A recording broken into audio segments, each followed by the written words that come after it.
नमस्कार, अपन समाचारमा स्वागत छ। सुरुमा मुख्य समाचार। आज रामनवमी पर्व देशभर भगवान श्री रामचन्द्रको पूजा आराधना गरी मनाइदिए। पछिल्लो 24 घण्टामा प्रदेश 2 मा थप 90 जनामा कोरोना भाइरसको संक्रमण। नेपालगञ्जमा आज रातिबाट एक सप्ताहका लागि लकडाउन, अत्यावश्यक बाहेकका सेवा निषेध। भारतको महाराष्ट्र स्थित जाकिर हुसैन अस्पतालमा अक्सिजन ट्याङ्क लिक, आपूर्ति रोकिँदा 22 बिरामीको मृत्यु। र भारतमा पछिल्लो 24 घण्टामा कोरोना भाइरसबाट 2,95,000 संक्रमित थप। अब समाचार विस्तारमा। झापाको मेचीनगर नगरपालिका वडा नम्बर 13 मा ट्रकको ठक्करबाट मोटरसाइकल चालकको मृत्यु भएको छ। पूर्वबाट पश्चिमतर्फ जाँदै गरेको को 28 प 8891 नम्बरको मोटरसाइकललाई विपरीत दिशाबाट आउँदै गरेको मे 1 ख 811 नम्बरको ट्रकले मङ्गलबार राति ठक्कर दिएको थियो। मृत्यु हुनेमा मोरङ पथरी शनिश्चरी नगरपालिका वडा नम्बर 9 का 21 वर्षीय प्रवेश बैलकोटी रहेको प्रहरीले जानकारी दिएको छ। ट्रकको ठक्करबाट घाइते उनको उपचारका क्रममा मृत्यु भएको प्रहरीले जनाएको छ। मोटरसाइकल पछाडि सवार रहेका सोही स्थानका 22 वर्षीय सागर लिम्बू घाइते भएका छन्। प्रहरीले ट्रक र चालक झापा अर्जुन धारा नगरपालिका वडा नम्बर 2 का 56 वर्षीय सुमन दनुवारलाई नियन्त्रणमा लिएको छ। आज रामनवमी पर्व देशभर श्रद्धा भक्तिपूर्वक भगवान श्री रामचन्द्रको पूजा आराधना गरी मनाइँदैछ। चैत्र शुक्ल पक्षको नवमी तिथिका दिन मनाइने रामनवमी पर्व आज श्रद्धापूर्वक पूजा आराधना गरी देशभर मनाइँदैछ। हिन्दू धर्मग्रन्थ रामायणका अनुसार यस दिनलाई भगवान श्री रामचन्द्रको जन्मदिनको रूपमा पनि मनाउने गरिन्छ। त्रेता युगमा अयोध्याका राजा दशरथ र महारानी कौशल्या देवीको ज्येष्ठ सुपुत्रका रूपमा विष्णुको अवतार लिएर श्री रामचन्द्रको जन्म चैत्र शुक्ल नवमीको दिन भएको थियो। भगवान रामले मिथिलाका राजा जनकी छोरी सीतासँग विवाह गर्नुभएको थियो। यो पर्वलाई असत्यमाथि सत्यको विजयको रूपमा पनि लिने गरिन्छ। यस दिन जनकपुर धाम स्थित राम तथा जानकी मन्दिरमा दर्शनार्थीको भिड लागेको हुन्छ। भगवान श्री रामको व्रत उपवास बस्ने र पूजा आराधना गर्नाले सुख शान्ति मिल्ने धार्मिक विश्वास रहेको छ। यस वर्ष पनि कोरोना संक्रमणको जोखिम भएकाले मन्दिरहरूमा स्वास्थ्य सुरक्षा मापदण्ड पालना गरेर मात्रै पूजा आराधना गर्न सरकारले सबैलाई आग्रह गरेको छ। कोरोना संक्रमणको महामारीका कारण राम मन्दिरहरूमा श्रद्धालु भक्तजनहरूको उपस्थिति न्यून देखिएको छ। प्रदेश 2 मा पछिल्लो 24 घण्टामा 90 जनामा कोरोना भाइरस संक्रमण देखिएको छ। प्रदेश 2 स्वास्थ्य निर्देशनालयले दिएको तथ्याङ्क अनुसार पर्सामा 75, बारामा 9, सर्लाहीमा 3, रौथडमा 1 र सप्तरीमा 1 संक्रमित भेटिएका छन्। यो सँगै प्रदेश 2 मा कोरोनाका कुल संक्रमितको सङ्ख्या 17,782 पुगेको छ। प्रदेश 2 मा मृत्यु हुनेको सङ्ख्या 215 रहेको छ। प्रदेश 2 मा 16,998 जना संक्रमण मुक्त भइसकेका छन्। प्रदेश 2 मा सक्रिय संक्रमितको सङ्ख्या 659 रहेको छ। यता नेपालगञ्जमा आज रातिदेखि लकडाउन हुने भएको छ। जिल्ला प्रशासन कार्यालयले बुधबार राति 12 बजेदेखि नेपालगञ्ज उपमहानगरपालिका क्षेत्रभित्र लकडाउनको घोषणा गरेको हो। प्रमुख जिल्ला अधिकारी शिवराम गेलालद्वारा जारी गरिएको आदेश अनुसार कोरोना संक्रमण तीव्र गतिमा फैलिएकाले त्यसको नियन्त्रणका लागि बुधबार राति 12 बजेदेखि 15 गते राति 12 बजेसम्म नेपालगञ्ज उपमहानगरपालिका क्षेत्रभर अत्यावश्यक सेवा बाहेक निषेध गरिएको छ। आदेश अनुसार दैनिक उपभोग्य वस्तुहरू, तरकारी, खाद्य, दूध, ग्यास पसल बिहान 6 देखि 9 बजेसम्म सञ्चालन हुनेछन्, जसमा स्वास्थ्य, शान्ति सुरक्षा, विद्युत, दूरसञ्चार, खानेपानी, फोहोर मैला व्यवस्थापन, ग्यास, पेट्रोलियम पदार्थ, तरकारी, खाद्य तथा दुग्ध पदार्थ, औषधि पसल, बैंकको एटीएम जस्ता अत्यावश्यक सेवाहरू एवं सार्वजनिक निर्माण कार्य, पूर्वनिर्धारित परीक्षाहरू र हवाई सेवा सञ्चालन गर्न पाइनेछन्।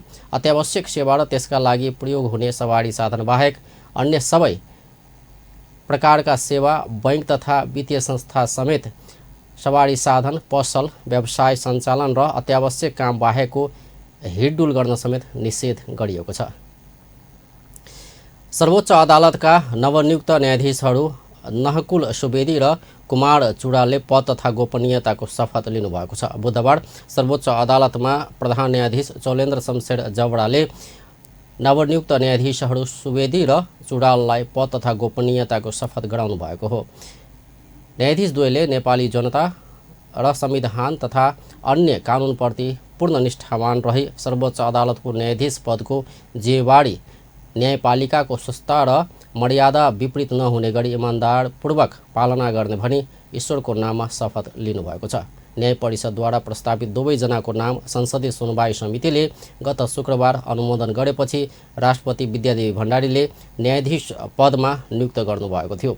सर्वोच्च अदालतका न्यायाधीशहरूको शपथ ग्रहण राष्ट्रपतिको उपस्थितिमा प्रधान न्यायाधीशले गराउने चलन रहेको छ। तर यसपटक कोरोना महामारीको जोखिमका कारण राष्ट्रपतिको उपस्थिति बिना प्रधान न्यायाधीश जबडाले पद तथा गोपनीयताको शपथ गराउनु भएको हो। सञ्चार तथा सूचना प्रविधि मन्त्रालयले आगामी वर्षका लागि प्राप्त भएको बजेटको सिलिङले मन्त्रालयको अनिवार्य दायित्व वहन गर्न पनि नपुग्ने बताएको छ।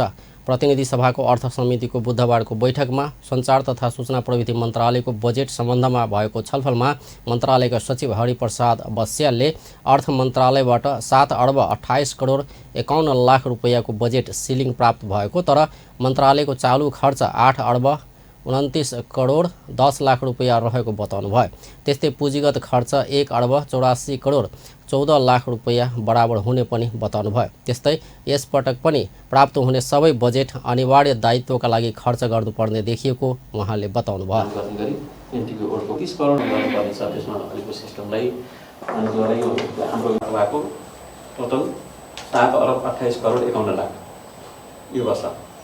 र यसमा बढेको छैन। यो चालु वर्षमा जति छ 10 लाख मात्रै हाम्रो बजेट सिलिङ बढेको छ।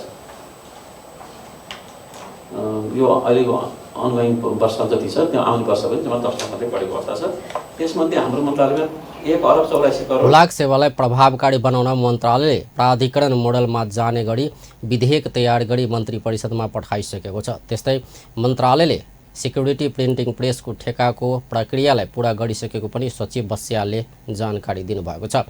हालको लागि अन्तःशुल्कको स्टिकर, हुलाक टिकट, लाल पूर्जा, सर्टिफिकेट लगायत छाप्ने गरी सिक्युरिटी प्रिन्टिङ प्रेसको ठेका प्रक्रिया पुरा गरिसकेको बताउनु भयो। बाँकी जग्गामा त्यहाँ एउटा सशस्त्र प्रहरीको कार्यालय बसिया छ र हाम्रो यही अहिले डाटा सेन्टर बनाएपछि बाँकी रहेको जग्गामा यसमा यो त्यो चाहिँ ज्ञान पार्क भनेर आइटी पार्क त्यहाँ बनाउने, उहाँको आइटी पार्क भएको ठाउँमा चाहिँ यो सेक्युरिटी प्रिन्टिङ प्रेस सञ्चालन गर्ने भनेर यो वर्षदेखि चाहिँ हामीले पोहोर साल चाहिँ अलरेडी। छलफलमा सांसदहरूले नेपाल टेलिकमको सेवालाई सबैको पहुँचमा पुर्याउन र भरपर्दो सेवा दिने गरी काम गर्न आवश्यक कार्यक्रम र बजेट विनियोजन गर्न सुझाव दिएका छन्। त्यसबाहेक हुलाक सेवालाई आधुनिक प्रविधि मार्फत व्यावसायिक मोडलमा सञ्चालन गर्नेतर्फ कार्यक्रम बनाउन पनि सांसदहरूले सुझाव दिएका छन्।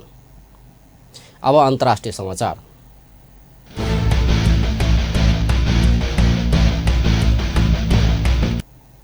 भारत महाराष्ट्रको नासिक स्थित जाकिर हुसेन अस्पतालमा अक्सिजन ट्याङ्क लिक भएर आपूर्ति रोकिँदा 22 बिरामीको मृत्यु भएको छ। बुधबार अस्पतालमा अक्सिजन ट्याङ्क लिक हुँदा करिब 30 मिनट आपूर्ति रोकिएको थियो, जसका कारण 22 बिरामीको मृत्यु भएको र केही बिरामीको अवस्था गम्भीर रहेको महानगरपालिका आयुक्त कैलाश जाधवले पुष्टि गरेका छन्। अक्सिजनको आपूर्ति रोकिएका बेला 171 बिरामी अक्सिजनमा र 67 बिरामी भेन्टिलेटरमा थिए। अक्सिजनको आवश्यकता भएका करिब 31 बिरामीलाई अर्को अस्पतालमा सारिएको छ। अक्सिजन आपूर्ति रोकिँदा अस्पतालमा भागदौड मचिएको थियो। ट्याङ्कबाट आउने सप्लाई पाइप लिकेज भएको थियो। अहिले ट्याङ्क मर्मत गरिएको छ। घटनाको अनुसन्धान सुरु भएको छ। भारतमा पछिल्लो 24 घण्टामा कोरोना भाइरसबाट 2,95,000 सङ्क्रमित थपिएका छन्। भारतको स्वास्थ्य तथा परिवार कल्याण मन्त्रालयका अनुसार यस अवधिमा 2023 जनाको कोरोना सङ्क्रमणका कारण मृत्यु भएको छ। भारतमा सक्रिय सङ्क्रमितको सङ्ख्या 21,57,000 भन्दा बढी छ। यससँगै भारतमा कोरोनाका कुल सङ्क्रमितको सङ्ख्या 1,56,00,000 पुगेको छ। त्यस्तै कोरोनाबाट मृत्यु हुनेको सङ्ख्या पनि 1,82,000 नाघेको छ। अब अन्त्यमा मुख्य समाचार एकपटक फेरि। आज रामनवमी पर्व देशभर भगवान श्री रामचन्द्रको पूजा आराधना गरी मनाइँदै। पछिल्लो 24 घण्टामा प्रदेश 2 मा थप 90 जनामा कोरोना संक्रमण। नेपालगञ्जमा आज रातिबाट 1 सप्ताहका लागि लकडाउन, अत्यावश्यक बाहेकका सेवा निषेध। भारतको महाराष्ट्र स्थित जाकिर हुसेन अस्पतालमा अक्सिजन ट्याङ्क लिक, आपूर्ति रोकिँदा 22 बिरामीको मृत्यु। र भारतमा पछिल्लो 24 घण्टामा कोरोनाबाट 2,95,000 सङ्क्रमित। हस्त अपन टेलिभिजन हेर्दै गर्नुहोला। नमस्कार।